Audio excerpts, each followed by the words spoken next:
Bhupalpally municipality ఎన్నికల కోసం CPM CPI party బలపరిచిన అభ్యర్థిగా కాంగ్రెస్ పార్టీ అభ్యర్థిగా పార్టీలు కలిసి బలపరిచిన మూత సాదేవ్ గారిని 18వ వార్డు కౌన్సిలర్గా బలపరిచారు.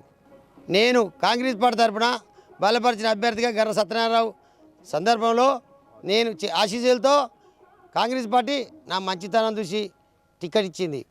నన్ను మీరు గెలిపించుకుంటే మీకు ఏమున్నా కానీ డ్రైనేజీలున్నా సీసీ రోడ్లున్నా అన్ని స్ట్రీట్ లైట్ వరకు ఏ సమస్యలు ఉన్నా కానీ లైన్కు తిరిగి తెలుసుకుంటున్నాను.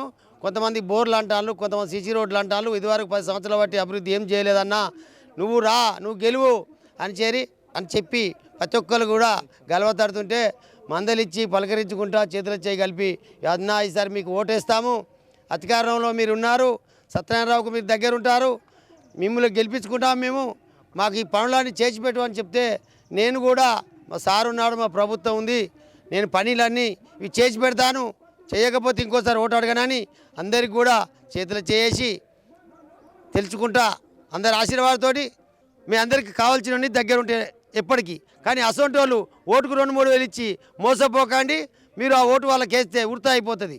భూపాల్పల్లి మున్సిపాలిటీలోని 18వ వార్డు నుండి గ్యాదంగి తిరుపతి అని నేను బీఆర్ఎస్ తరఫున పోటీ చేస్తున్నాను. ఈ రోజు ఇంటింటికి గడప ప్రచారంలో భాగంగా ప్రచారంలో ప్రతి ఇంటికి దూసుకెళ్తున్న క్రమంలో మా మహిళలు కానీ, అన్నలు కానీ, అక్కలు కానీ ప్రతి ఒక్కరు వాళ్ళు చాలా ఉత్సాహంతో ఎంతో ఆనందంగా మా తిరుపతి అన్న వస్తున్నాడు, మాకెంతో అభివృద్ధి చేస్తాడు అనే సంకల్పంతో నాతో గడప గడపకు సంబంధించిన మహిళలు కానీ, అందరూ వృద్ధులు కానీ ప్రతి ఒక్కరూ నా వెంట నడుస్తున్నారు.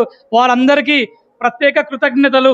అలాగే వారికి సంబంధించిన సమస్యలపైన కూడా ప్రతి ఒక్కరూ వాళ్ళ దగ్గరికి వెళ్ళినప్పుడు వాళ్ళు చెప్తున్నారు, కాలనీ కోసం ఎంత అభివృద్ధి ప్రకారం నడిపేయాలని ఒక ప్రక్క ప్రణాళిక మేము సిద్ధం చేసుకున్నాం. ఆ సిద్ధాంతం ప్రకారం ప్రతి కాలనీలో డ్రైనేజ్ వ్యవస్థ కానివ్వండి, దోమలు కానివ్వండి, మెయిన్గా కోతుల బెడద ఎక్కువ ఉంది, కుక్కల బెడద ఎక్కువ ఉంది, ఈ రెండింటి మీద ఫస్ట్ చేయండి అనేది చాలా వరకు మహిళా అక్కలు చెప్పారు.